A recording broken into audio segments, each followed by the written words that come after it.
kan salmon thu pui tur hi atopa ka soyang atila ma sung ka soilo nga topa ka soidon ani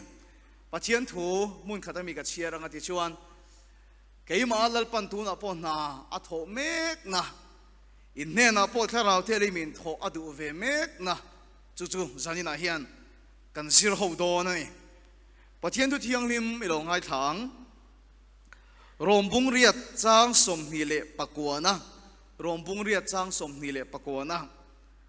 ama fapa ang taka om turin aruat lok sia keima ni ya saina ni Isua Krista ang taka om turin min ruat lok ani ti thu a saina ni kan pathian tu chiar lalpan kan satan malmin som ro se kumin kumtir February tha khan kapu kapa pa hi aborala ti chuan an veng lama an kholama melriat lama kan vakala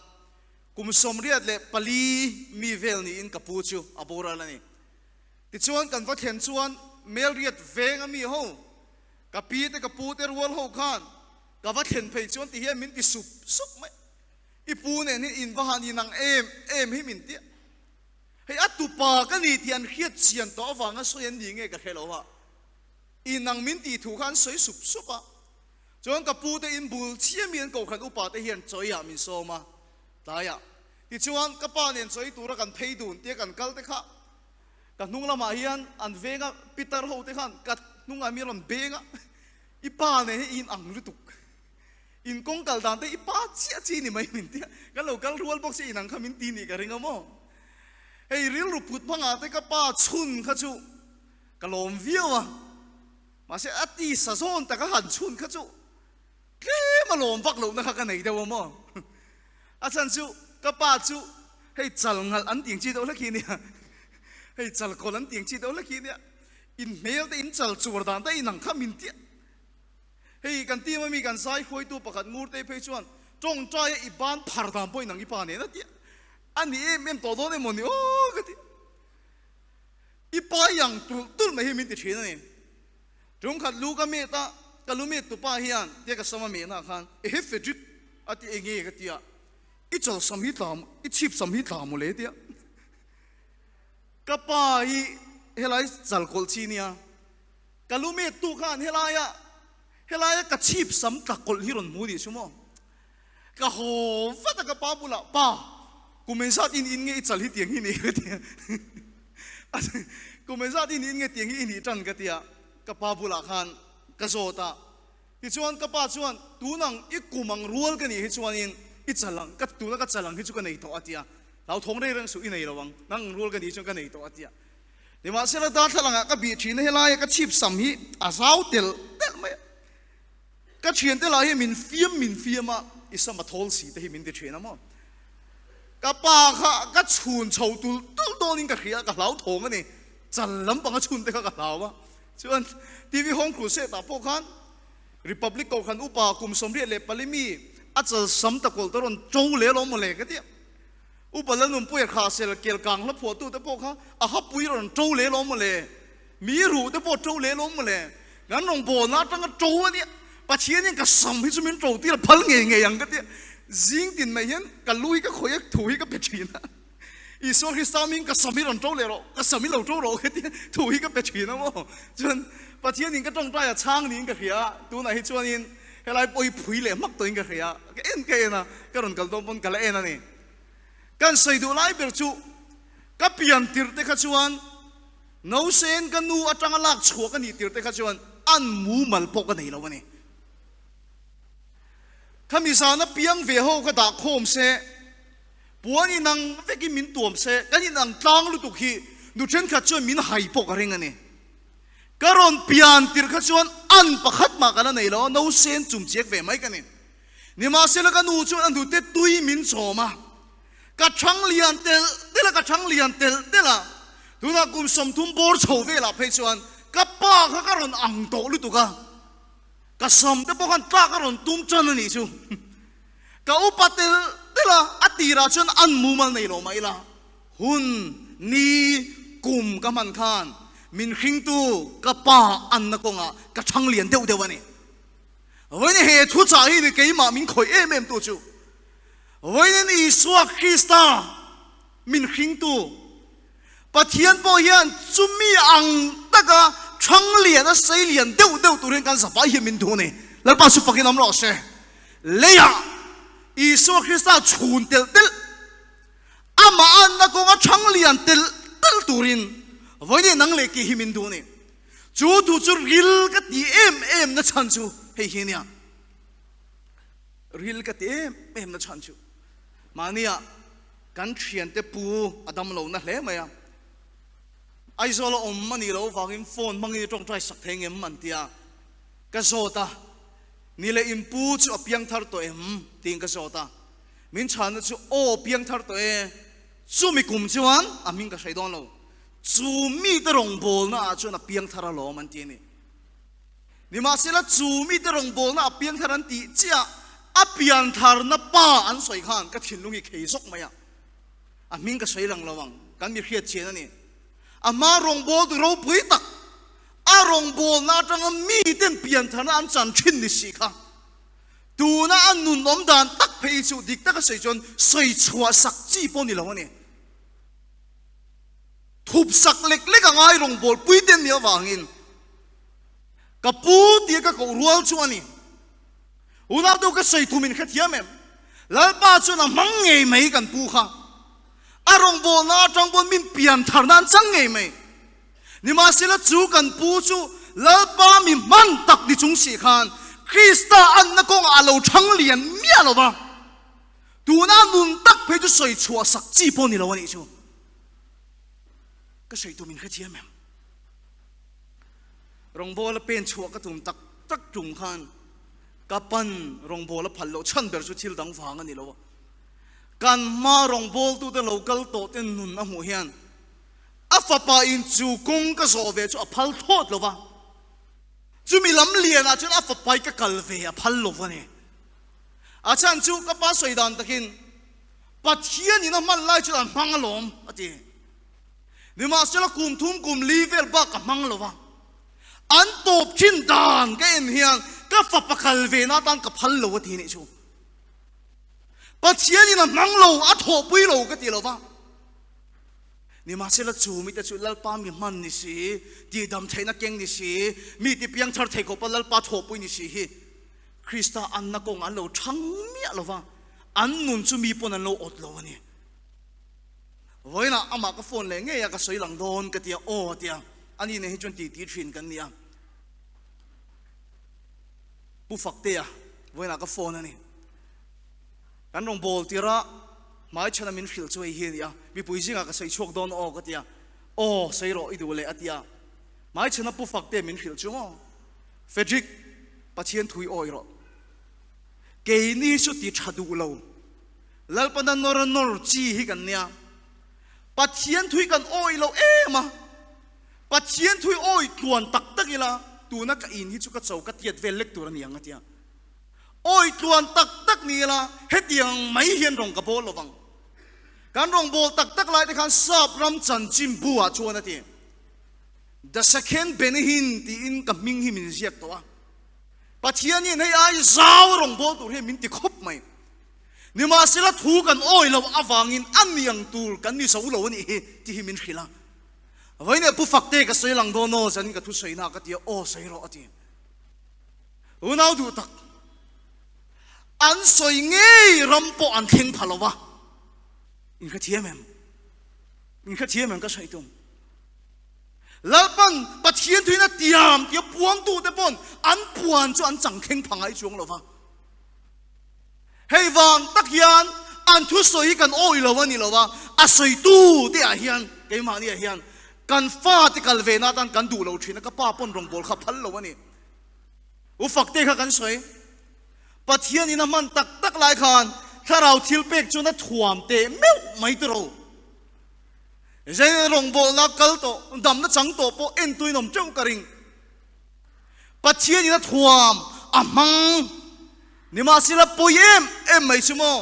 lalpa na ta na atiam pe ka tum a then lo na chante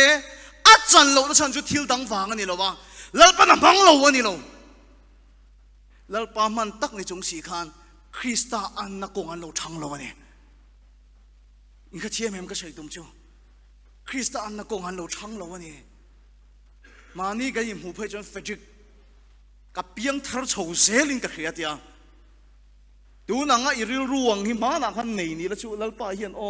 nang ma kal ta hi Mizoram hi avan ti dang lam na sa don tak em ka ti ni amang ani a tho pu ya ni an pian thar pha ni ni ma selo voi ni hian kan nu na po hi ka so na chu ni ta ni kan rong bol na mi eng sang nge dam kum aliam chuan na kin an theng hil le mai ang rong bol na vain khoi nge ka kal to o ka sin to ti ta chu a kum le kha kan sin na kha kan tem thei to reng reng lo enge kan nei ti ta chu mi tam tak pon khilan nei ve na salu tu ma se voi na fejik larin diga hian ka ngai poi mo perle pathian to na ngai poi mo persu Isua Krista an na ko nga changlian deu turimin tu ni lalpa su fakilam ro se he thui soi ka tu na chan chu zani na hian ka pile purwal te ka mudon cheu ti ka khasa he tiang ho te ka mu cheu hian soi min ti ti ma se chumia wang chon soi ka tu pha bo ka ni ka ti thin ka chu ni min loka bon ka soi Krista an na ko nga ka thang deu don kum somruk ka ni huna phai chon tun ai Krista hi ke ma lang sarang hallelujah lalpa chu fakin am ro se kum som sari ka ni huna phai chon Krista hi tun ai ke ma lang sarang kum som riat ka damani ngat phai chon Krista an na ko ka van thang lian na so don tak em hallelujah chu tiang anga rong bol tu te chu top tu lalpa na dula in engam mo lai lalpa mi man ni si tu na an nun chu soi chua sak chi to lo hin tama pathian mi man ni si Krista an na ko nga thang mi lo mi so kan ti dan tlang pu ni hoi na yin ka pi le pu te po ka so du cheu im pian thar na rei to te reng nen chalai te tan bon ka sei du Sandam lim na parta na kan lom na rito te reng nen kum som liral kai to som ngaral kai to som rukral kai to masa annu na Krista la lang sa reng lo Krista an na ko nga thang lian mi lo thu thop kan ni Mizoram hi ka sai dikin ti hem an piang thar em ti la piang thar rong bol tu an ni em ti la rong bol tu ni se ma se an ma ni a min Krista zia an hu mialo chenom te ram nek reng mai unaw te ni na ramin chu reng mai in kha chiam em an do nga na lem em office ha an tho na han rong bol tu ni si Krista thin lung an ma ni thil ti na an na tho na lang chuak mialo kan piang thar lo chu ka ti lo wa Krista an na ko nga yen kan thang lo ni an ti na mi pani ka soi ta chau pon ni lo mi tam zo ki Krista an na ko nga hin kan thang lo ni ma se Bible chuan afa pa ang ta ka thang lian tu ri mi lo ruata mi lo thang ani lalpa chu pakilam ro se azane kan thu soi ya poi mo nia ta hian Bible la hian fia tak khian a soi ni thil pathum che ka soi don a pakhat na ka soi me ka ni ti hian Bible chu na soi ngun takin ngai to ngo sani na kan soi hi ngun taka kan ngai to ka du tak zet ani Hebrai bunga chang som pani atanga Hebrai bung ruk chang nia khan ti hian a sia ka lo ngai to chiang veulen ho nu apon kan chia lang o a hun ngai to zongin zirtir tu ni to hiang om in ni na pathian thu bulber a obi te chu zirtir in ngai le ta chorum ni lowan hu te tuilangai mi ang in lo ni ta khi chorum ni lowan hu te tui langai mi ang in lo ni ta khi nu te ringa piang chuan fel na thuain khriat na nei lo no se na ni awangin le engen hu te tui chu le engen hu te tui chu piang ti rin an rin thin piang tiri na an klei pui chin kan soi nan le tiang piang tir te na an klei pui chin chu enge kan ti chon nu te tu ene tiro tu chu enge kan ti chon bible hin ti na soi long Krista thu bul khil to lovin pui tim lam ipanang u sim na thu te khongai takin hemi paruki sei rual don tiang sim na thu te ting le khongai takin pathian lamarin na te baptisma te kut nga te mi thi tho le na le chatuan ro rel na kong hei bible chon thu bul nu te tu ye ti ni thu bul nu te tu ye ti ni kut nga tong trai te mo thu bul nu tu ye ti ni sani kan sir hi poi mo dong na nia en tu te le lai om song song hian mi mal tin hian kan nun enga mo tak local to thin kha pian thar na kan chan na kan sim na testimony soi turi kan nei vek ani in kha thiam em chan dam na testimony ke ma kan lim pui chin kan lam pui chin za na ko na kan kal pui chin bok khupa kan in hlan pui chin kan ti wang po ni lo amma pathian lam rin na wanga chan dam kan ni thu te kha thiam em pathian lam rin na baptisma thu athinan pui kan thia thole na ruala kai tho kan ni chan dam na thu tho ani kut nga trong trai zanina poi mi tam ta kan ni ka ring min trong trai sak se ka damang kan na hi min kut min ngat se ka damang tu te tu ani tu te tu chaw ani kha kha kut nga trong trai te bible hin sei se la ni o ti hin sei se la ni mi thi thole thu te oh he testimony phei chu mi zora mi min khoi thina lom tro drugs addict chung te pun an tui thar to chung te ron ho turan ti po ina ling to lo in ngai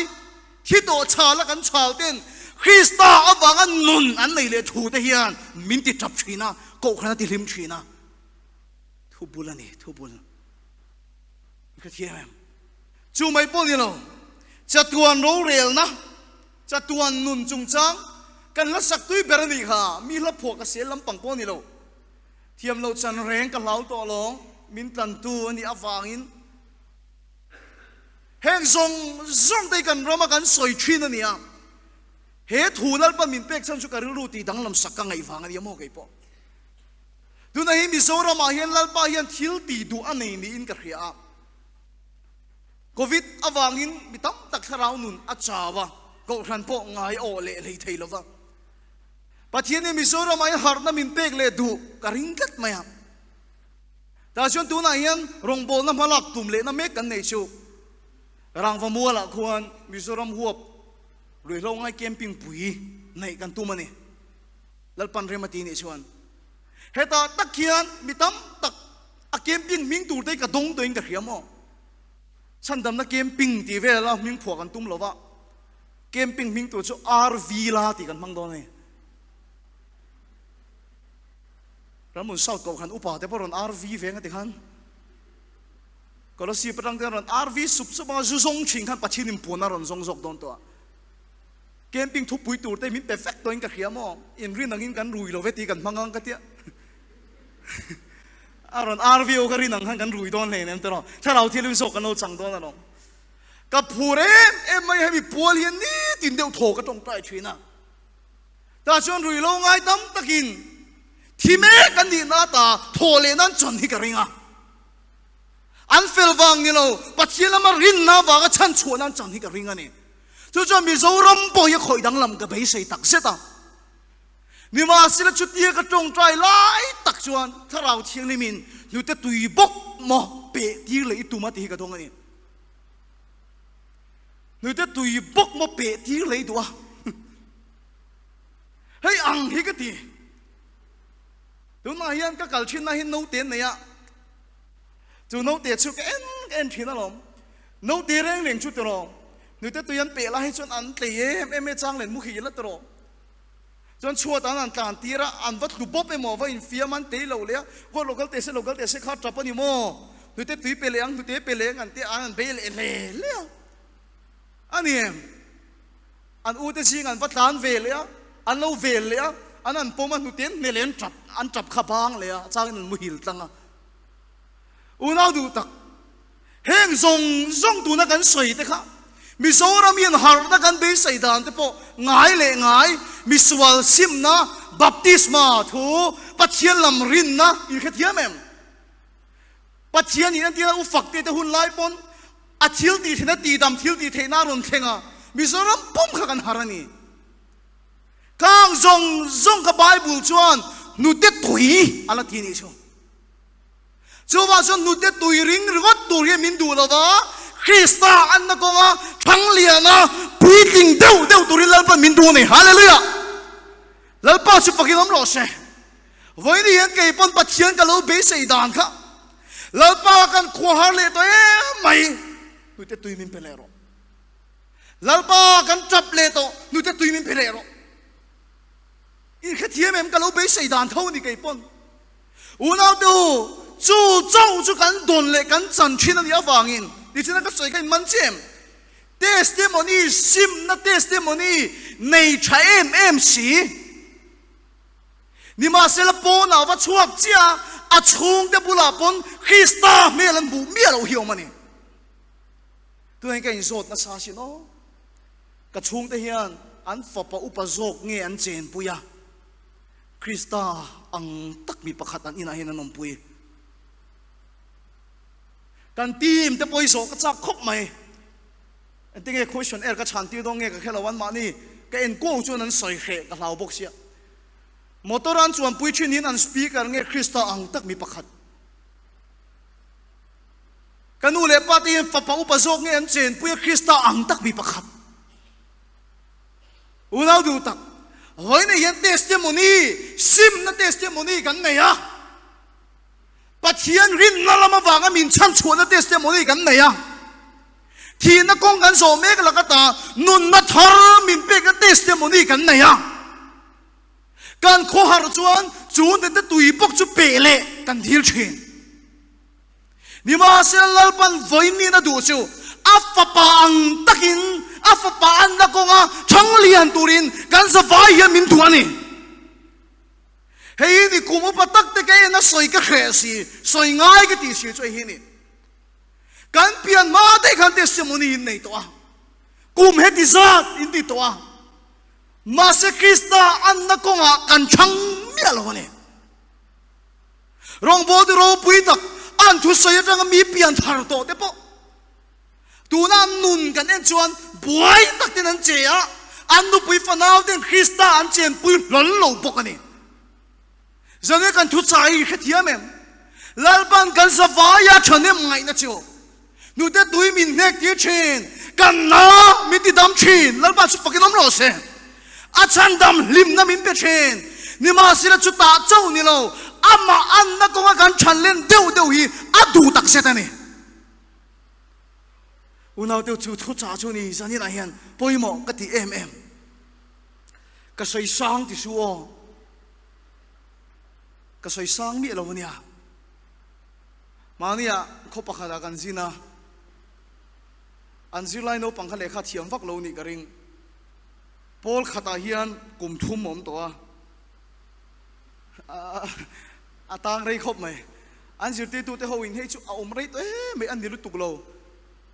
kumin chu pol ni a son top mai ang antia pol ni an son veren ron akum le chon pol khata bokan da le ahun ngai to chon pol son kha ahun to ni mo zanina kan thu soi hi ahun ngai to chuan pol kan son te kan chan te ahun to tak set ani chu ba chon voi ne nu te tui ring mi ni lovin chorum ei thei kan ni khalal pana du tak zeta chu ba chon zani he thu chai ka soi du ni i piang thar turani ka te chale du cha ngai kha chiang chung lama thu kan pu te tan chuna mak do om tro in piang thar turani ka ti thale du chewa ngun takin pathum che ka se do na pahi na ka soi tan don milong ai thak sak lo ipiang thar turani ka ti that le chahi mak ti lo turin ka tu cha mo hei poimo kawan ti tak em o kan nun masa a chon piang thar kan ti hing yom sian yang point thum chi point ni na ka soi pakhat na chon krista an na ko nga thang lian turin lal pa min tuwa tharau thil pek dong ati dam na king tu le chang tu sual la ka ta khong ai na wanga chan chho na chang tu le soi tu te hi ama an na ko nga sei lian turin lal pa min tuwa chumi tur chuan piang thar turani ka pi le pu tu ka ti le chawi mak tu su chalai tu voini piang thar na pakhat ka soi don ani kan savai me hian kan ni garinga no te te ka entry na ni no sen ke na makati me chu che le thakhiat na mu mal la nei che lo te po hi mo ai ti boi tho ka mu hi makati thin hei thil de ai chu tho an che le thakhiat na hi la pui ting lo ma se an la in nor boi tho ka mu hian bible so hi dikhin ka khia kanu in suwa sai mi khing ati hi mo no se na po hian ai in chu ai in hawa ai in beng boi ka mu chu tiang ve ka piang chu kan nia karon thang liana a thalam zar nei mai la a chelam zar ron pui ting deu deu hi kan nei ve ve ka ne aniam a chelam zar ron pui ting deu deu hi kan nei ya chu mai po ni lo voi na inu le pa te chu nin khiat chen so ka ring tha tu te kan in chui to ro rui thei thil in ti boi tha te hi chu big takin rui thei thil vek sala an ta nei a cha thina aniam a pa tang to reng teng hin ne pu po zungol ve nia hetiang a let hi maklo an soi thina sa thi mi tam da sun thisena in tha ante ke choi ka ring vak lo thisena in tha hi achan chu helai kan cameraman hi ka pu ka pa i malo ni ta se ke hi fa pa ti chuan ke ma khim khim mi swal sa piang ka nia ani po hi anu na thu lo nei tu rui thei thil sal alo ni to thina ka zu in na tharau khan alo op na sa to lu tu ka ni in kha thia mem athita a keima minti boy to hrim hrim ba ka pa ta ha ka chom le a mo apa tang ka ta lo ma ti ve ta ni zulo in ti to tu khan tharang sol khan chu ban chuan keima ta ba ka pa ta ka chom le nen khan a rit lu tuk to a rui thei thira tu khi tha tu te wang in ol ning ka ria chu chu po ni lo ngai to ma te an ni chung ko re ngai chu mi pat me chiat na in an chak lo han ngai to ma te fa mun thang thang an nei nu la sin ti tha te no ma aniam chu mai po ni lo chung ko atang to do soi jing in tha chung ko po no ma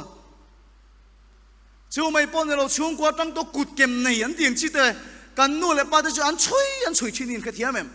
he tiang in tha chia với niên cái mà ni anh em một tắc ở mà chú lâu po mặc kín tí đeo từ là chú nát na po hi ai lan chọn thế này in xem anh nuôi lại pa te trang cái zun thum anh pha te pun anh chom in manem thì han anh nuôi te trang cancer anh pha te pun anh chom mà giờ nó cái soi gan chuyển nuôi te po anh nuôi trang cancer anh pha nuôi te chom yang zel khan nát na po hi ai lan chọn char char thấy cái này mà sẽ Bible ai hiện môi cái tiếng em mấy chú hết yang hin lai chang in lo chiar ve toim o ka khelawa marka bung som panga chang som di pakhata hian kan chialang mang o mi vei vak pakhat ram lamata local cross puturinan mana simona kurini kwami alexandra le rufa pa chu in kha to ro hemi chanchin hi ta hiam makti ka nei ni bible a reng reng mi bing alam hian an thả tu te soi thin ni kha thiam em an thả tu te se lan soi thin Bartimaya kan ti te po hi aming ani mi lo ba bar ti chu fa pa ti na ke hi efral than tlunga fa pa kan ti takha an mani tong chon bar ti fa pa ti na ni Bartimaya kan ti mai fa pa ti na ta ni ni kha thiam em thả tu te ming zel chal thin an ni ani ho wi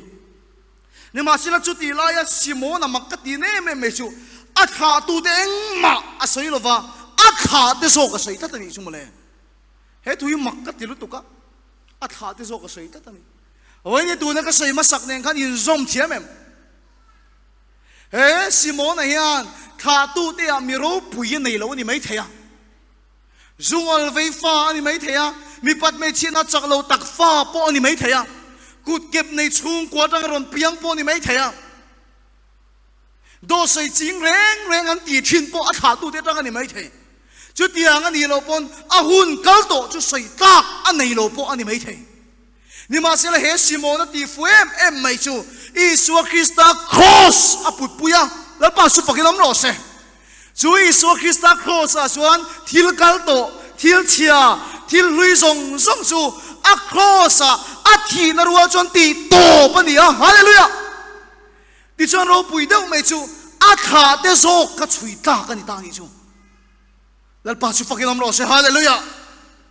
với này hiện hun kal to helai pin dan ni ron lu ma yen thil che tak tak ti thin soi tak lo zia lan tak lo nei lo ni ni pon với này Isu Krista cross awang hian nang ma tang lal pan thil tha cho ti ro du ni hallelujah a kha te zok aron soi hoi kat Alexandra le Rufa pa chu a kha tu de soi lo a kha te soi a he cross put pui tu pa hi rom bung som paruk chang som le pathuma chuan lalpa athan rufa chu ron titani lalpa chu fakinam ro se una du tak voi ni hen ka soi du che hi ni kan hun kal to te kan kha tu te tanga nat na in lan chon te je chalo in lan chon te kan pian pui reng ba ka chung kwa atanga ke ma ni ron bonus tu om te nat na te zia zong zong te Isu Krista awangin a thi na ruala kan thi ani chuan a thole dar holing kai thokan nia chung chung chung chu Isu ti to pani a hallelujah hallelujah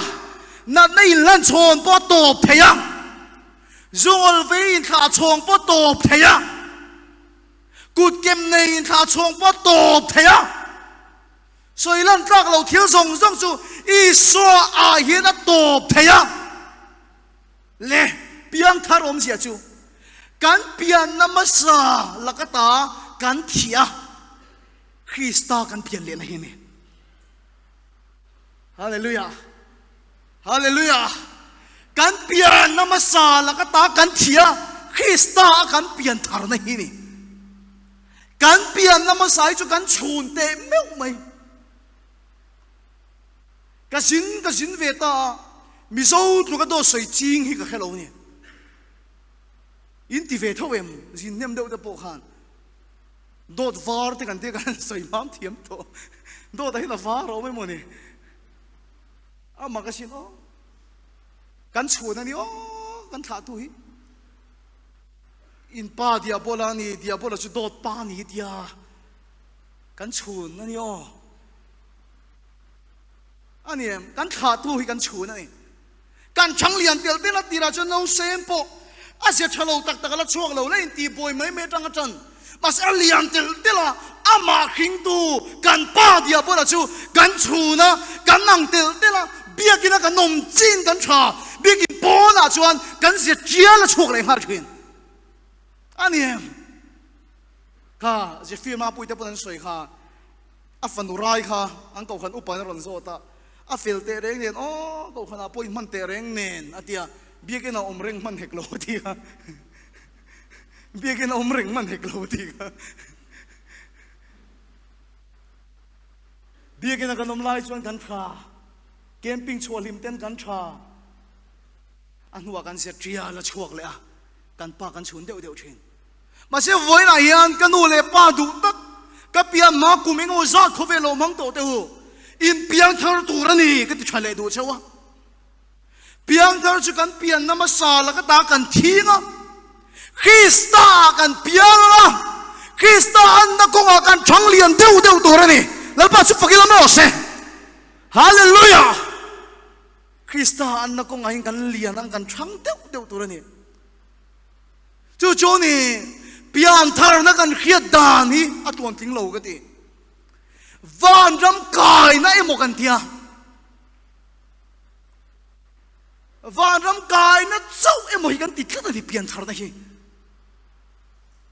nimina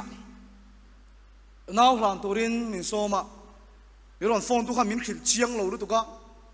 no sen kan hlan do na mo ka ti ka va thleng chu kum som pakhat mi lo nia no sen hlan na kai bo sai vek to sia a boi tha khop mai ni ma se la chu thil ka muwa ka thilung om choi hi ni naw hlan na hian ka kal thrin ani ka kal zo chhum te nai le thrian nai ten fa an nei pon ka kal thrin ani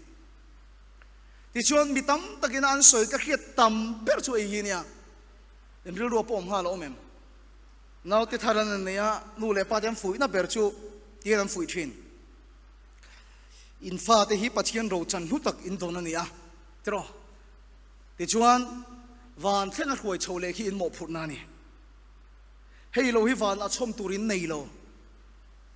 agan tam tak chiang in fui ne common top tero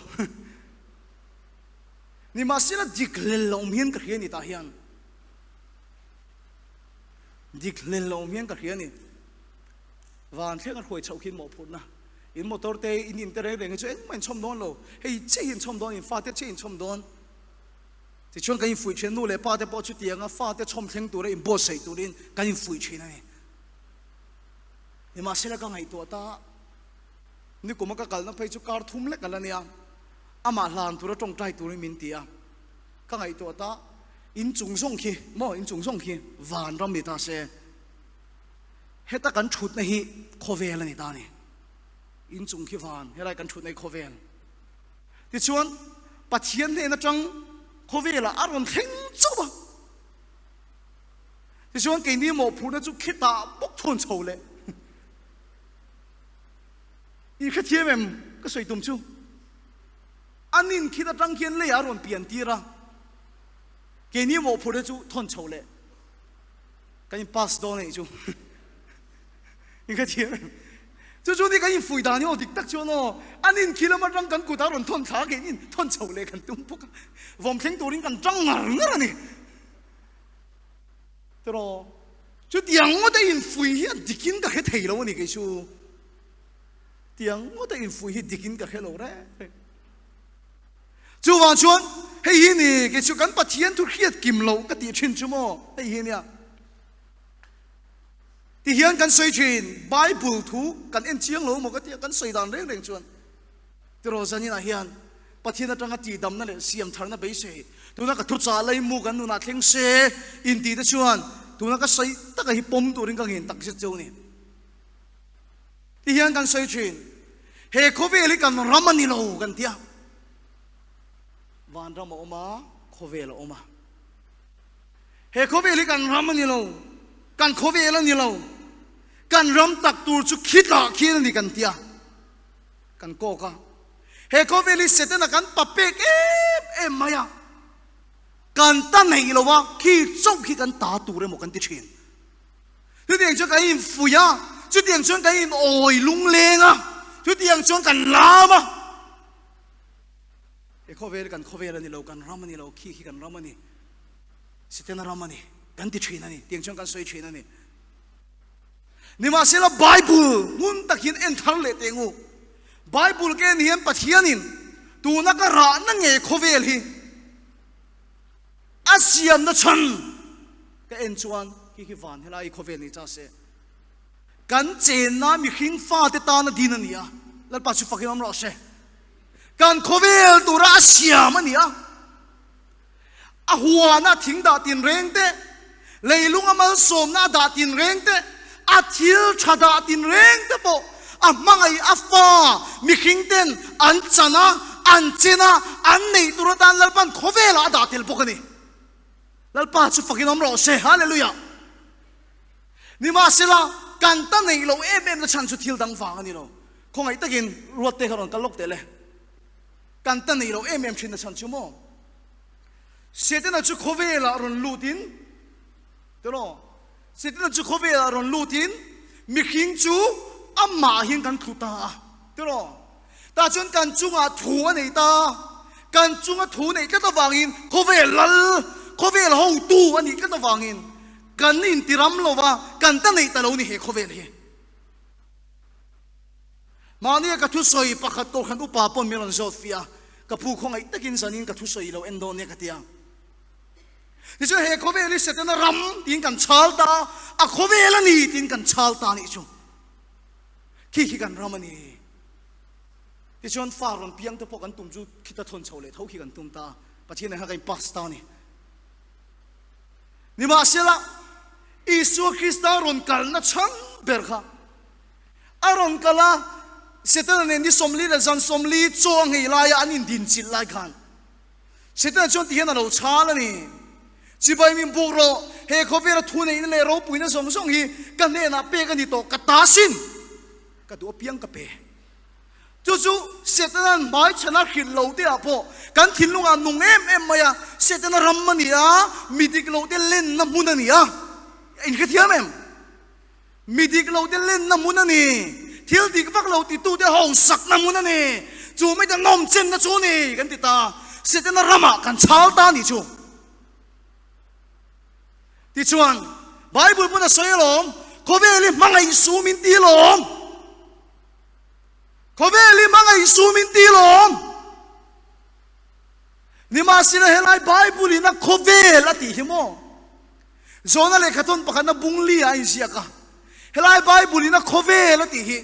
ti sa chak na mit chak na dam chung ro puina lem hi pa ina min pe khani lova ti sa chua ka ni he koveli mangai su ti ya chu mi kovel om sia chu ai zo lo om theu i kovel le ka kovel hi nang mi lo ni o ni ka thiam em tu na chu sa na tai te to ho ka chi nga wana pa hol ko ta te khen ka tan thin an tam le to khop mai roi lo wa wang boy ho khe ai zo lo om vek kan ni an ni kovel le ka kovel hi nang lo ta ka ni ka thiam pa america rama oma america ram chu an pui in kop na khovel mi pat me china du to kan sapatal na khovela mas an ni ero chu tharau thing limin na sa takin om pui thunga america om cheu cheu an khovel le nang lo ani in ka thiam em chu ti sa chak na mit chak adam chung ro pui na lem pa chuak ni lo setana tanga chuak khovel chu mangai su min ti khovel chu ni a ni ma se la lalpan kan che na tura adin asiam setan thu lo nei na setan awanga liam setan awanga tuar setan awanga pathian mi de ra be tor na khovel chu pathian in chu tingot mai ator chu phal thei lo ba he khovel at kan ti he kan chen na khovel ero hi chu pathian pon ma em ma adam le nan isu kristan annu na la na ni la pa chu fakil mo se hallelujah in ka thiam em adam le na ni va ni thenu na chawi dam don lo va inom na turte itana thil tha te va ni thenu na chawi chang don lo va kovela setanan adu ati len na thina khan adu piang a pek na chin kovela khan cross athi ma song chuan karamani lo ti char char ma se cross athi na mangin he kovel lal chu ti koma hallelujah setena thunei na le lal na chu cross a chu na lipa athole tak nuwa chuan vana le le thunei na hi katani hallelujah lalpa chu fakinom ro se pathian ni ten tu na kan hai chu he khoveli kan ta ani lo kan ram ani lo kan ti thina chu tianga min la chal chuan isu krista thi nei min na khe fia lo ti na ni he khoveli adam le na isu krista lo kala zen dam lo inom tro nun kim har sana to ki nomem kan la chal da na chuan setana la rama kan la chala midik lo de len da khovel midik lo de ham chat na khovel a kan la chala kha ka chu isu krista thi ma setana in chal na nia ka du piang ka tilian thin ma se chu khovel lal chu cross a ti to win oma vana le lal chu isu krista ani awangin voine krista hin krista fa krista piang te chu pathian ro lo tu krista lo pui tu ni turin lalpan voine kan sa vai min thang ani isu krista wanga dam na changle turin khovela he min thanga lalpa su pakilam no se isu awanga setanan mo setanan milo ruk sakto kan tak sa peng kimlo ri thei thil le suala wanga kan lo to te po Isu Kristan ruk mang pan na to chu ama wanga min pe kir le atuma he khovela lalpan mi khing ta ta na thil tha tin reng ada jana season ro thil lu tin reng ada afa te ta na da afa den suala wanga lo chan to lo chu Isu Krista awangin lalpan voina hian pe kir le cha ti mui ngil cha mal som che du ni hallelujah mal som che du nam dang mo ring lo de mo midik lo de len na khove le mo kan ti na hi I swami lo to prose hallelujah Isu Kristan khove li ama awang ati dam le tu mani chu ta tak chon mo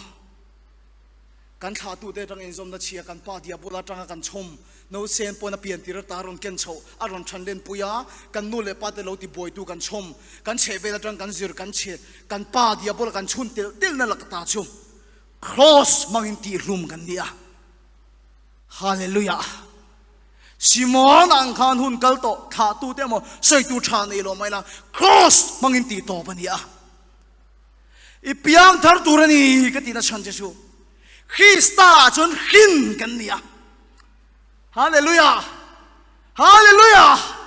min hing tu Isu Krista anga chuna ama anna chang deu turin lalpan min tu ne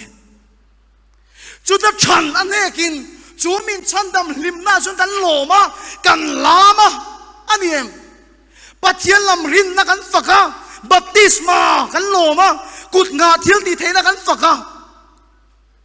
Mase kan tan lal pa na tiam tak tak hi kan chang lo ani ka soin som thiam em chan chua na chang Israel fa te singa khan pathian ina an tan a tiam tak tak chang tu lu tu chu pani chen omani Israel ti chu pathian lal fa ti ani ke di po Krista hin kan ni Israel ai gupta atanga chan chua na chang chan dam na wanga lim mo pathian thil ti theina le ti dam na wanga fak an donga an change yelom ma se lalpan an ta na ro chan tura da tak tak ram tiam pathian thu tiam lua tu tak tak chu pani chian ni sen Voina mi zo de po yan kan be sei chu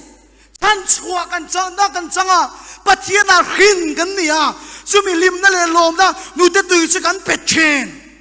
ma se chuai lo pui zo kan ro chan tu su lal pa da Kristan na ko nga thang deu de wa Krista ro lo pui tu pathian ro lo pui tu ni torin lal pan voina du chen ni hallelujah Juda hodan a hian kum som le pathum man ni hian an fa te reng he pathian thun zir to thina kum som thum an ni chuan apa ro zong zong chunga thun he na pe kan ya zung bun an pe thina ni no se na ni lai te kum ru kum sari mi ani lai khan apa chon engangin atan thil tha thil lu po ni ma se ala chang lowa ala nei mi lowa kum som thum mani che khan apa ina anei ho song song chunga chon thu nei na nei ne alo me voini apon unau tu ka soi du dik tak chu in khathiam em voini hin lalpa hian kut nga adam na mai po ni lo ina le don mania nu pakhat bazara miron huan miro pot herlok mayam Fedrik ka chibay chak lu tuk che tia kain chibaya tempo na in rong phol na ka kalo enamo kalom zia chu pum pui thalo na salu tuk nei hi kania ti chon nat nai hawa tang khan kalo luak bor maya ti ti chon khami ka luan hu tang khan mo ka duang to in ku vai ke le thei to a tia kai mu lai pon ei tuam tu ma thial tuam tu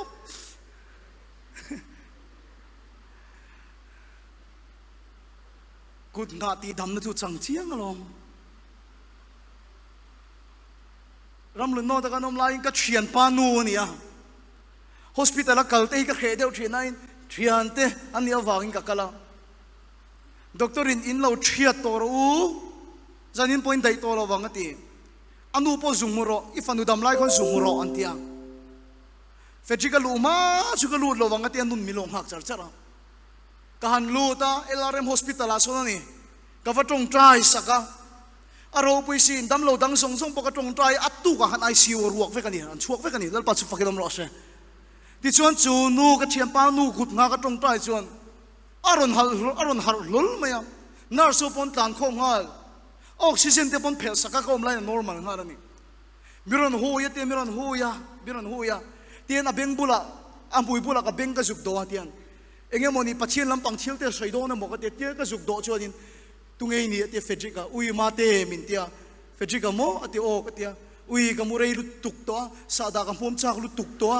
kanu kha om chumelo dil sak te atia a har chia kha min dil nga ni su mole ka chuak maka rong bowling kan kala kan hole lampang a chon bong ko na anun ngai pokin lo kal le top lu tukin ka mole kut nga pathian ti dam na changa ati wang ni lo pathian lam rin na wanga ma fel na wang ni chan dam ta changa an van lim ve tak ni ma selamo anua an na le kai nai vai boka ala TM lo wa ron tong trai ro min ti pon ka tong trai sak du to lo an na le don tho athil ruk nan ve la ti dam le kha pathian dam na man ning ka helo ni điều chu ni tu này nu te tui pe kan to khana rui thei thil ngai te lo piang thar nga kan lam lenga rang va mua la mi rui thei thil ngai tam ta aron piang thar lenga kan ram har lenga nu te tui pe se la ni kan be sai ni ma sila chu ni lo in chang lian deuin kut nga adam na tu te mo chang adam na mai ni lo in lalpan kan tan Krista wanga kan ro chun tur hallelujah Krista Iswa thilom dam na siam thar le na mal som na te chu he lai ta don be sei ni loin a ro wa kan ro chun turin lal pa dali chu Krista an na go nga chang lian te chawin an lua thin hallelujah lal pa chu pakinom ro se kan than len lo chun kan lua don lo fa chu kan ning an no sen kan ni reng don ani in ka thiam em Isu Krista taksa khan nat na pakhat na omlo chu iro chun the Chrisel takin khoveri mang liam the dal pa chu fakin om ro se hallelujah kesu kati indam thega ngem ka khelo Isu Krista min ne sak toina ne lum le ni ka tum reng lo hallelujah dal pa chu fakin om ro se rong bol tu te chu tingan bo ro chu an piang thar lo ka ti lo masika ro chan turi Isu Krista hi ti ka hiane hallelujah kan marong bol tu ten an lo zo to dan thin mi tam takin kalve an chak ang ni lo a soi tu nge pon a kok tu nge pon mo sia pon kheng lo ania a khoi chona chang nge Israel patling ngoi ruk pon lu thinem ni kha thiam em pathian fa hin ni si Israel pathian hin ni si pathian thu diam chang lo hi tam sok kan ni zeni kan sai ro pui daro asang ti su o pol mi in son hun to nia pol khat bok in da thak le ho tir chau ka du lo ni irong kalve a ro sun hoya pol khat bok in kile chu nom siom lo ni kan tan lal panada mal som na te nu te tu le khoi sun luan na mi kan tan lal pana tiam ani chu chu min khuai khen na tum ta talom hallelujah min luat tira du ni la pa chu pakinom ro se mi tam ta khi chu ka ngai to lal pa ta ni mal som chi po yan nin ka hello tu na an nei china po nan ai nei lo te lam hu si ta ni an nei chin tlem te heng ne an ai la nei lo te la mu si ta ni hey ai tam phei chu nei se chapo na tang se te tluk na thon tu don sin an nin te chei sak ni se mo in kha thiam em an bung ruột te chei sak ni se Lucifer po chei ania amoi na wangin lo ma thu he a hian in le lo te lalpan chei sak se an motor te chei sak se an in chung khur bung ruột te poi chei sak se an ban tu don chiang tak em o chuwa chu mi tam tak hi su lalpa hian mal min som du lo ni lo Krista ril ru hi ke mania siam pui tin ani deu deu chuan an nei awang i nei chuang to lo wa lalpa chu pakilam lo se a in ro pui awang i nei chuang to lo a chapo to lo Krista thin lung chu siam pui tin ani lo hallelujah lalpa chu pakilam lo se voi ni lalpan man lo som lo chan che hem itana da ni si enga tingai la luwa lo nu te tui ring mi la ni chau wang ani a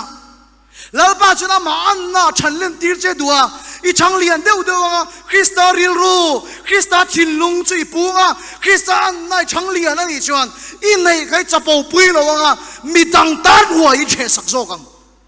hallelujah in kha chia me mal som da kan don lo thin na chan che atiam ne mani o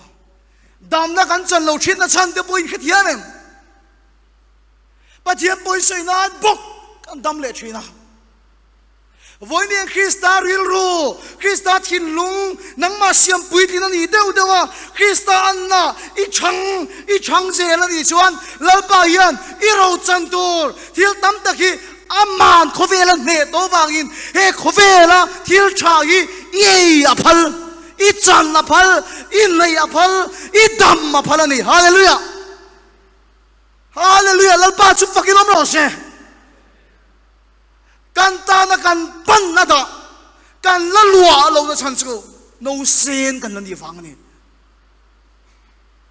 chu wang tak chu na lo no te ron piang hi huai chou le ngo thi ni lo lal fanu lal fapa Isu Krista ro lua pui tu tur chalai te tong takin princess te aron piang ani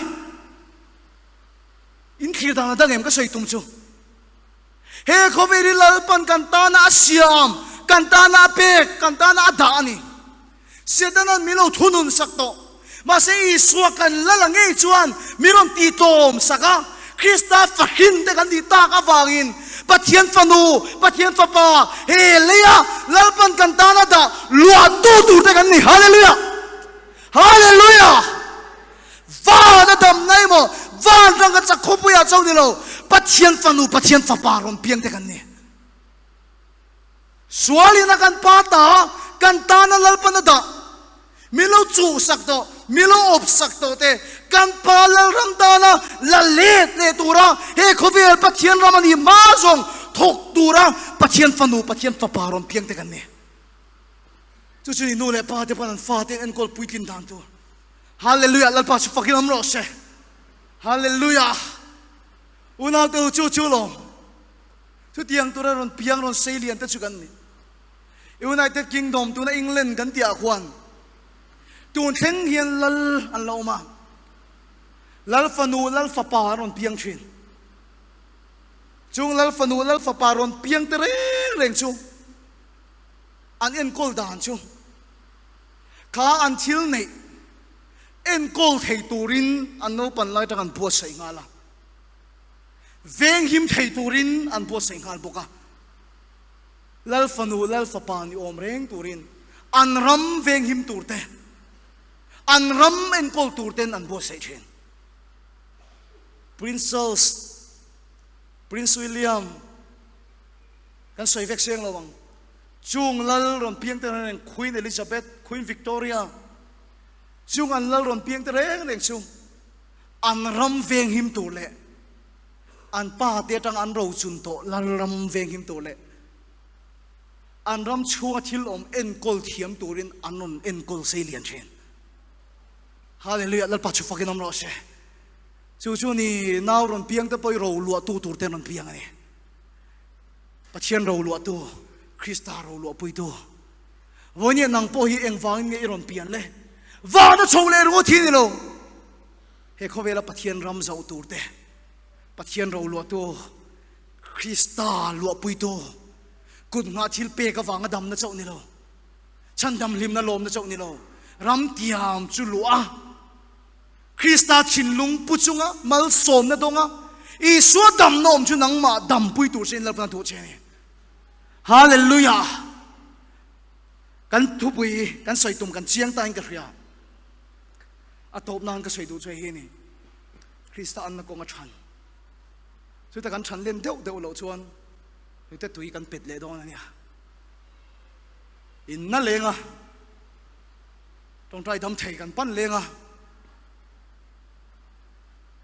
รีเท่าไงฉันดำลิมน้าฟังเราลมเวลกันตรงอ่ะซิมนัดเตี้ยตีนี่อ๋อ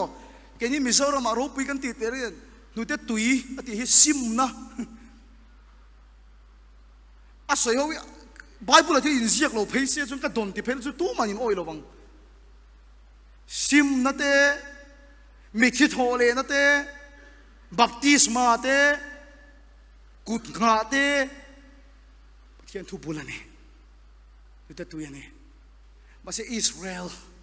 ปะเทียนลัลฟาปะเทียนฟานูปะเทียนฟาปาเต้รำเตียมลัวตัวเรนลัลปามินดัวคริสตาลัวปุยตัวนี้ตัวเรมินดัว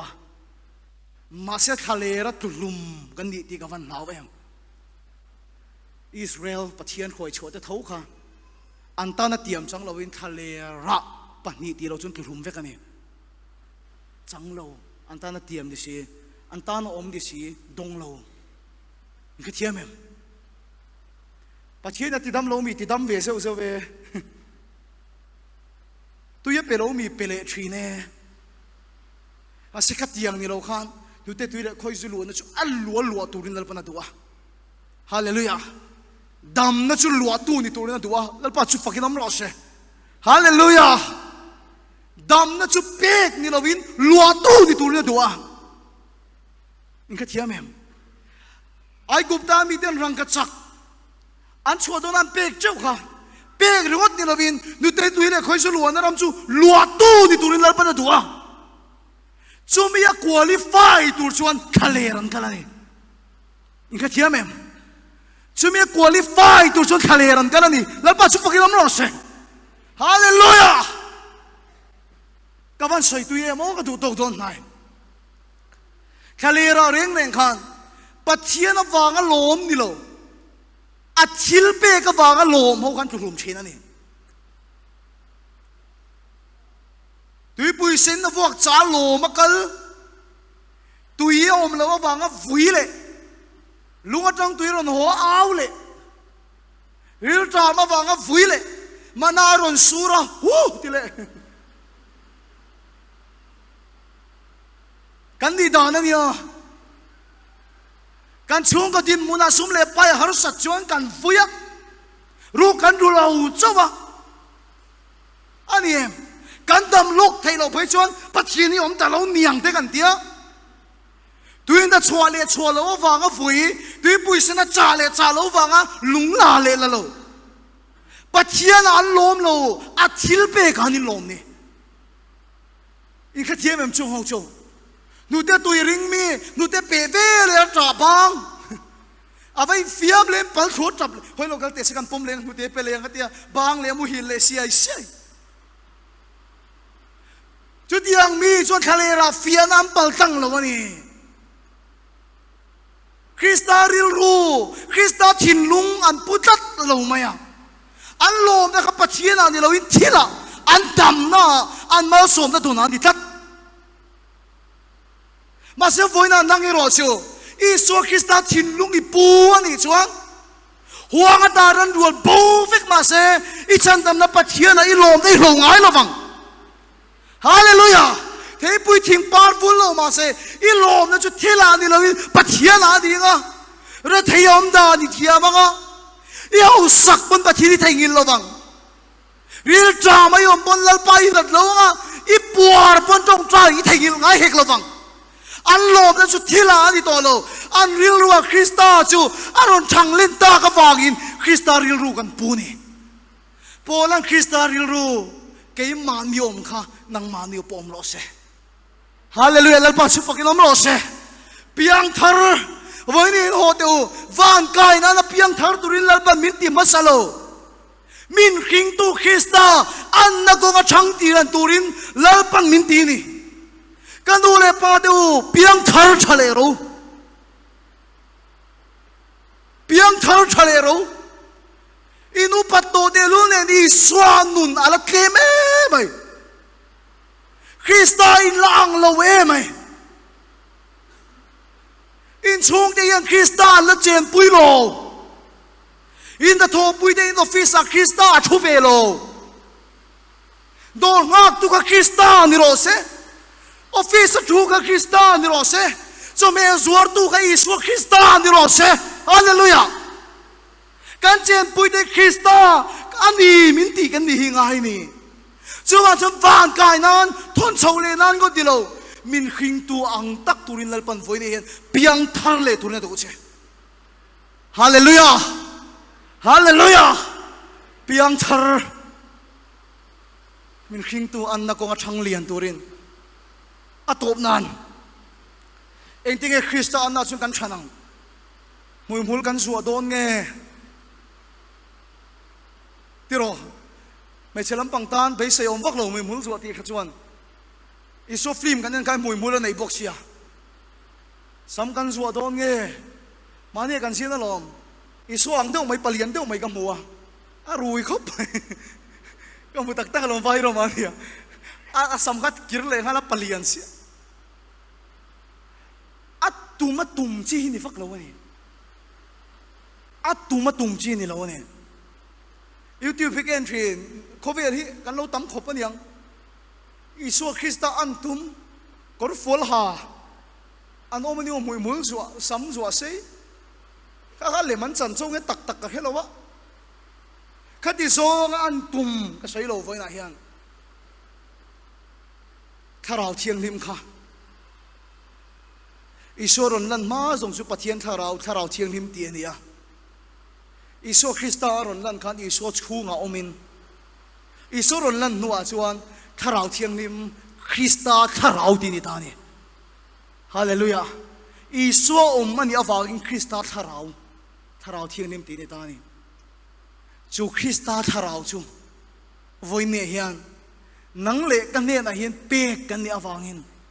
tharau thiang lim chon na dang a thok ngai lo Isu Krista a choi moi thin dal pa su fakiram lo se an tu ma tan la ka sei lo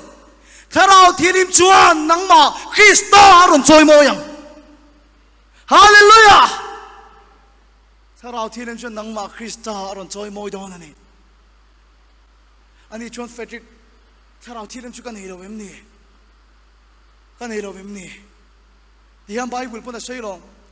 mi ke ma wa nga pan ni mo pathum chau i mu khom na ka telang ati thoro atelani ni ma sila hi sanina pon kan singa ruat te kharon ding verenga re moya ron ding boka tro komoron langlok te on pani kha ruat te re moy kha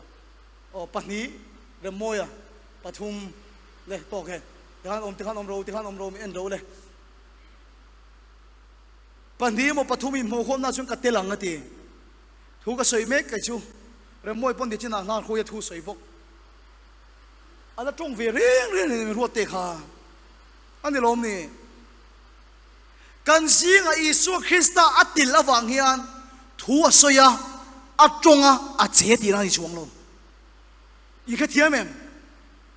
kan in khom na din Isu chu tel chiang ngei mai ma se kan singa tel awang ngo thian thu soya mi a che mi atong em ni alo mam tharau thiang li mi nei lo ka ti lo wa nang ma a chem angam pa em asalenem thua soyem ka ti zo ka ni hallelujah a che choni swa soi mo chin a tong choni swa ri lu chua ka in a tong chin in nei lo ka ti lo a chem a tong em ka ti zo ka ni asalenem ka ti zo ka ni Krista choi mo yem ka ti zo ka ni omreng sia ngoi reng thei omreng sia thutat thei omreng sia eng ma ti lo thei lo ti vui thế sin ti mi thế sin อามาเจทีละลมอีสัวจอยโมชินฮาเลลูยาอามาฮิละลมเกมาเดคริสตาติลังซาชินอมโลกติโลอาเจมอาซาเลนิมอาลูกขัดเจมฮาเลลูยาลัลปัจจุฟักินอมโรเชที่นั่นใส่ชินกับผมตะคบไหมถ้าเราที่เลมาขาอันตีเฮียนถ้าเราที่เลมชวนทิลดังกันที่โดนโลอีสวดช่วยมอยดอนคริสตาริลูพุทธิดอนเจคริสตาเซียลันชวดดอน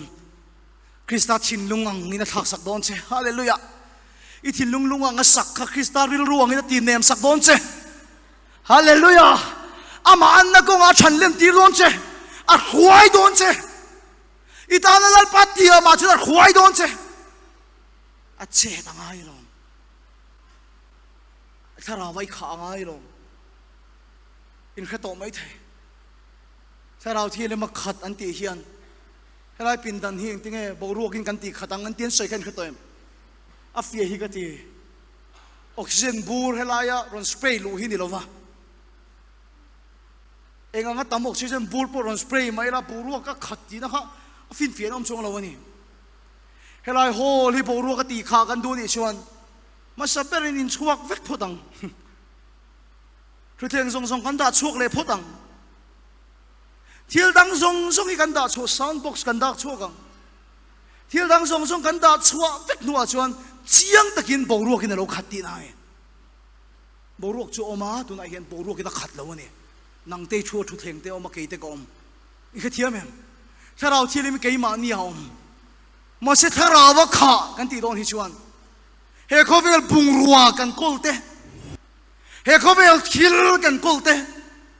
มันรูปอยโมเนี่ยกันเขียดกันมาอีชูงกันดาลูเวเตฟ้าที่กันเอ็นโกลน่ะอาชาเนี่ยกันเขียดกันบุงรัวเตมังจังกันเขียดนะส่งเตกันดาชัวเวกเราชวนถ้าเราเชียงนี่มีนักข่าวไทยเราเนี่ยเอลิซาฮุนไลคันเขียกติพุนค่ะอังไงนมกติเขียกติปุงอัตโรเบลรัวกอมชุ่งจนเขียกขันอะไรอิเซลอวันรูปุยเอ็มเขียกจุดทาราวเที่ยงนี้เป็นตีนานี่เบลรัวกอมชุ่งจนเขียกขากังโลเฮทุยมินวันคอยตักกันดูนั้นทาราวเที่ยงนี้มุนกะหนนัดชินเซล่ะอามาจากกะริลจานนัดชินเซล่ะมุนรัวกันในนัดชินเซล่ะถ้าเราที่ริมจวนมีรถโนขาฮิตุมเสียแล้วเนี่ยเรียกอากังโลเบลรัวกินอะไรตลอดวันนี้รัวกมุนออลอิเสียมาสินเสียละถ้าเราที่ริมจวนโนไทยเสียหลังเจ้าฮาเลลูยาสุดถ้าเราที่ริมมาขัดไอยมจวนถ้าเราที่ริมมาล้วนสัตว์ปูเลยนังไม่เต็มเตียวที่รังคริสต์หลังสารเตียวที่รังเสร็จแล้วเสียรัลเตียวที่รังคริสต์ริลรู้จุหลังสารเตียวที่รังนุเตตัวนี้เราวินอีเราจุนตัวที่จังเตลตัวนี้แล้วปัจจุบันเราไม่รู้เช่ฮาเลลูยาคริสต์อันนั้นก็ช่างเราจนเราวันหลวงไงเราเฮ้ยทุยเราปุยกับวันติดมาท้ายบุญสมนี่เด็ปังอ่ะเรียกเร่งจูคนวาร์ตุยเร่งจูตัวไหนกันคนวาร์ตุยปรู้มังหินี่เราว่าออยล์เรียกกันนี่ไบเบิลอาคารนู่นละเที่ยงลิมขันเขียนตัวนู่นละเที่ยงลิมมันนี่โมในตัวตานะเที่ยงลิมมันนี่ยังไงตัวเชี่ยงไงโมในตัวจุคริสตาเกี่ยนี่โมเตคริสตาอาวางะเที่ยงลิมปะเทียนทุบุลเขียปะเทียนฟ้าหินปะเทียนลำรินอาวางะคงไอนาชันดำอาทิตย์นรัวละเทียโทเลนรัวละไก่โทบัตติสมาอาวางะมีเที่ยงลิมนี่คือเที่ยงเมมโมจุงนุละเทียงลิมปังาดังปนีได้ยินเช่นนั้นข้างปังาแต่การเรียกคนวาร์ตุยค่ะอันไหนแต่ทัดลงมายัง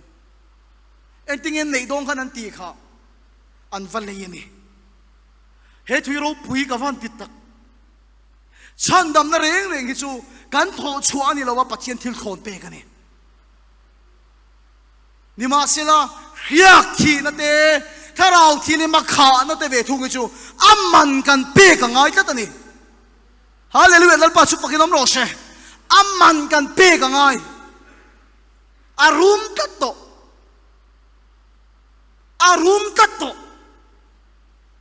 nu te tui chu le manwa ma riwa selamo puitlin na ko kan chandon chuan khoi te chu thon ani ma se tharau thili me roi chu adi la kan di la ngai ni ni ka chiamem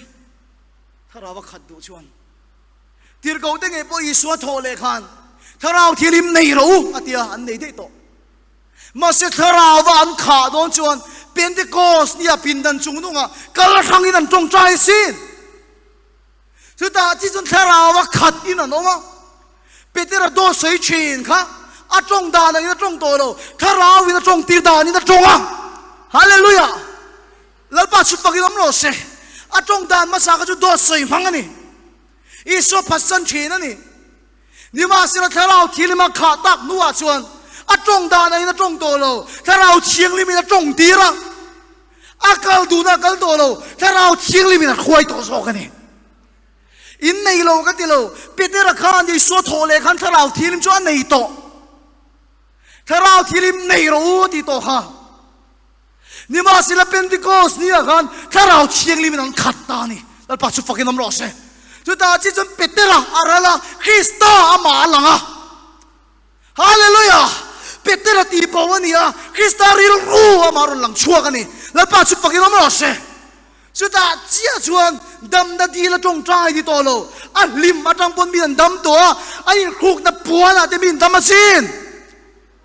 hallelujah an ro chang tu na chuan chang ta an kal da pianga isu Krista fa de ni na langin sual kul an thiata pathian fa ni nangin pathian raman sau zel ani chu tiang a thak chu chu lal pana thuni aman pe ka ngai ka zo don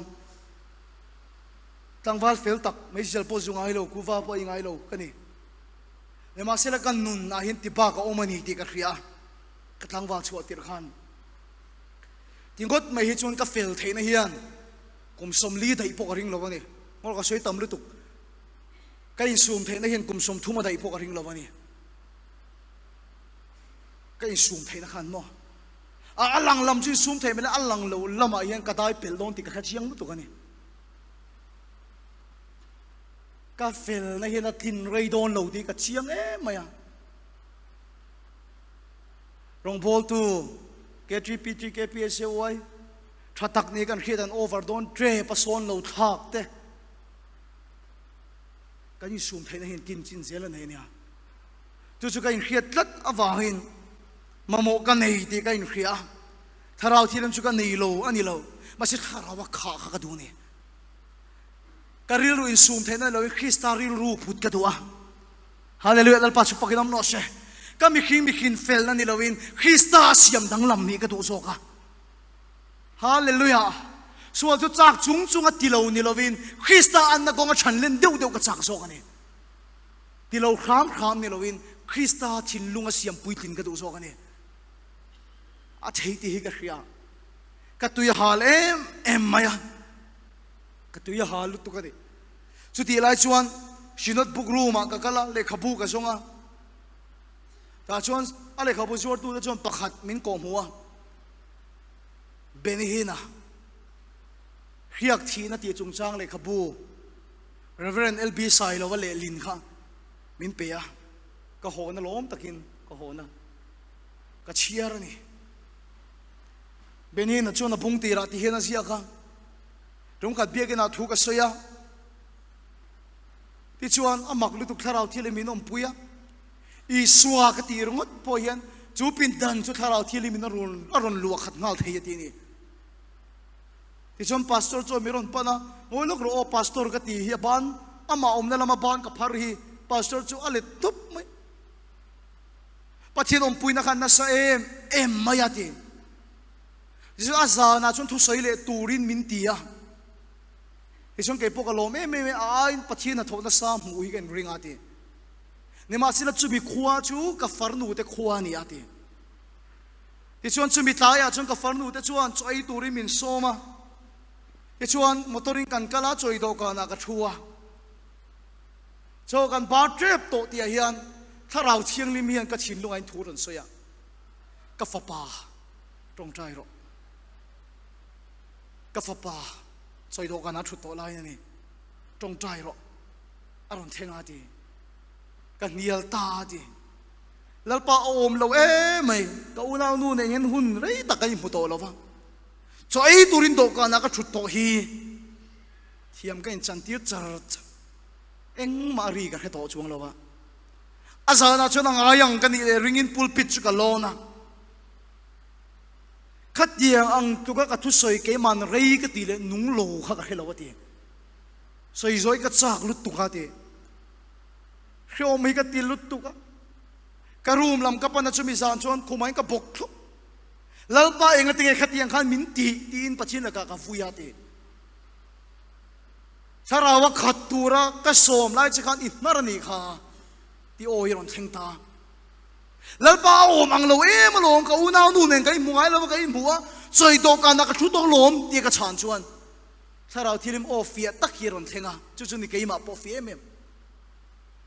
khang ikal san kha lom amman di pek ve to ra chu chumi tang chuan khiak thi na chang tu chuan amman pe ka ngai ti ka he chiam ta sarawa khat tur chuan amman pe ka ngai ti ka he chiam ta ti ni chu awan ro puem lalpa chu fakin om ro se chú chọn tuần thènกันna thua sao ya ni tin mai yan piang thar to ka ni chan dam lim na wa mi tui ka to ka ni in ka thiam em pathian khoi na ringa pen to ka ni ma se krista an na ko nga tharau thilim yan min chan len tir ka duwa wangin tharawa kha ka duwa wangin ni tin mai aman pek ka sirta da kar khat da kar chan ve da gar thi te ka tong tai chhi na o avan har sa chin tak ma se har sa ta piang in chu chu amman ka phek tur ni hallelujah lal pa su fakin om ro se ka thengil thailo chu mo comedian sirs la em lai tu te pakhat na nge o ro lu te pakhat na chum nge ka hello zantin yan da gar ni ka tong tai thin lai ani ya comedian sirs ke en chak si tong tai kha ngai si aman ka pek turan hi katia tunang lai a hian khati lai khan a boruak vok khalan an zo khamo bong kon phaya ka phei lai te son ina ngai thalo mai la an fiam te thoi ka kha phei char char thei in tila han an play ya aman ka pek turan hi ka phei char char aman ka pek turan hi aman ka pek turan hi ma se tharau thelimin miron bia ka vai ka sei chona ni mi pui ma chuan tu na helaya ruya khopui na fiam thu an ngai thang hian zani na hian man i pe ka wangin I thu soi hian langai kha veang ti ka donga hallelujah lalpa su fakin om ro se covid la in pathian khong ai na za na khopui khok rum in pathian kan fak ho na mai khum tu ka ni kha ka van lom tak em lalpa su fakin om ro se in pathian kan fak ho hallelujah ka tu ma then chi ni lo wa ka thei chi ni lo wa I su an tu ma sam zuwa la wa ni lo tharau thilim salen na tharau thilim ke ma ni I suwa choi mo yang aya chu kristaril lu le thin lung mi na put chuan lalpa hian man na khelo chei ya khelo choi mo ya khelo ti dam a khelo a thin lunga kristalin to bangin lalpa chu pakilam ro se hallelujah voi ne hian pathian fatir ten rowan lualo krista an na ko thang lian ten ani rowan lu thin ni voi ne chu tu chon tharau thilim chon nangma zalen adua amani pe ngam thin adua tharau thilim chon nangma I biak thin adua ni I biak thin adua long ka soi sei ka lau thu soi ngai nom khim tum chu ni la chu ka du to kang ma se thane ngai wangin pakhat chi ka soyang I bethin ro bero nangma om na in achelo nangma om na in na salen lo nangma atel na in leimi me kani bero mandia kan sinalong tlangwal pathum kan nia kan thlen na khuami amun min kai khoi turin dula pakhat kan phura tain ka chua ta hena chuanga anunga ka thian te panin chuanga aron thian tir te chuan tong thadu lo rutu kan biak pana rul tok che min chang thrin ani ma se lung leya tang na thial theng kan vakal ta ka chuan kan le lampang chu kan in bena sa to boka mo mai chen ni boka tong zot atong na sa talut to kha ke ni ho song kan ngoi ta kan en to ba ato ba kan thiam no ne tan thiam no de ne ui ka kham ma di kan thiam pa he na man boi la ka kham tak hit im me sak dan va kom bok si lo athure nga tira tong no ma se kan an biak ta ka chun atong ta kan bo rok zong kharon lu ta fe kan isu in ka thiam em Ephesia point khara ma kha dan Bible na sei lom wine ruin om su kan tim te poron chok to ro le wine ruin om su khara ma khatin om ro utia ending khara ma khatin kan omang ti lai hi wine ruin om su khara ma khatin om ro zuin rui to em hay puang te o zuin rui to em min zu rui reng chon mo amma khan mi lo mo ti mai tu re nom chen giặc zoom đâu mà kan ti pai huai em en reng po kan the phar tu ri chang tu pa mon ti that mai zu khan ron thak thin ani an lo ne zu khan ron thak thin ani tharau thilen na tho dan po ni that mi doi si pati huai sena eng man ni lo kham mi chak tak a siam thin ani hallelujah lal pa su fakin om ro se wain ri nom su tharawa khatin om ro an sian ni lo Krista siaron nan tira an soi ngam lo kharon soi chuaka an ma i ron ti dang lam chin chu tu chen te kan khang Bible pa na soi lom tinge tharawin kan khang ti lai wain ri nom su tharawa khatin om zok ro fak na la te tharaw lam la te in betonin ti hi asap trong Bible a chuan speaking to yourself nang ma kha impero ikha thiam em nang ma kha impero nang ma tharau kha nang ma tak kha tharau kha bethin ro nang ma pathian fa ni na kha pe bethin ro zani hen ka som du chein ho ve la tang ro I tong trai ngai lo ka ti lo ching ngai lo ka ti lo tharau thilim kha bethin ro ke poka zil tharasin karon kaldom pon ching ka tong trai karon then pon ching ka tong trai ni masela kal kong tuan kan tharau thilim ka biasin dal paru asur boxia miron kalangim dal pa zanien tu tengeron kal leng le tharau thiang nim ichele ang tero tharau thilim zanne ka thu sei tu ri chu awan nuam tak em keima om ka bun chuak dong ania tharau thilim ka bialon ka biak na satwa ning sanin apo tong nem mai tero nang ma om kha bethin ro fak na la te tharau lam la te heta hina soilom speaking to yourself ati chun ti nu ayan speaking to yourself in psalm and hymns and spiritual song psalm la te hin in bero ni khathiam em psalm bumang te hin bero o kanuna lalpa chu fakla ka ko chungom song to ming thing lim fakro tu ngai biak ang malo o kanuna lalpa chu fakla ka ko chungom song to ming thing lim chu fakro nang malo min biak psalm bu te hin in bero hymns Christian labumi pathian fakla te hian nang male nang ma kai tharau thialim ka bethin ro tharau lam la te din bero chutia ka tharau thialim ta na amman ni pek china hun ni pek chin chuan tharau thialim chu nang ma asalen til tilanga Krista chu nang ma ron choi moyanga an tuma tan lak ni lovin bun ni ke na wangin amman choi moyang hallelujah an tuma tan lak ni lovin mun ni ke na wangin amma chu Krista choi moyang Krista an na ko nga than len ti chenga pathian ro lua tu Krista lua pui tu asiam chenga he ramathil tha ye pe chenga I swa dam nom chu I tran mun I din mun I ni na lo chang do ni lal pa chu pakin om lo se hallelujah oi ni hian tharau thilim chu na som chu ni nu te tui ni lo Krista an na ko nga thang lian tu na de chia tu na tang hing kan tranang nang ma om tharau chu pero le trong khe lo nei no mani pon mang thin ro trong khe lo tharau lam la te khan im pero fak na la te hian in pe thin ro nang ma tharau thirim om ka pe mol thin ro i piak lo chuna salen no wang tharau thirim chun na pakhat chen ai i swa a choi moi don chanem ka van ngai takem that de wa top ka du lo dang lam ula ka du tak se ni tharau thirim lo chun i swa a choi moi thei lo tharau thirim ma lo chun min i soi rala ni ati thei lo chuwa chu Krista nang ma a chan len thei nan Krista ri lui put nan lal pa tharau thirim sokin le hallelujah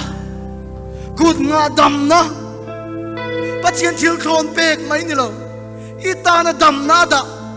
ita na mal som na da chu lua tu ni turin thalera fia na paltang turin i thin lunga Krista lal ram chu lo theng ro se hallelujah Krista chu choi moi ni ro se hallelujah van kai dan ri ko ti lo leya Krista ang takom turin lalpa yan tharau thiang lim mangin ti tang lam che adu ani kan thu sei lalpan kan sa ta mal min som ro se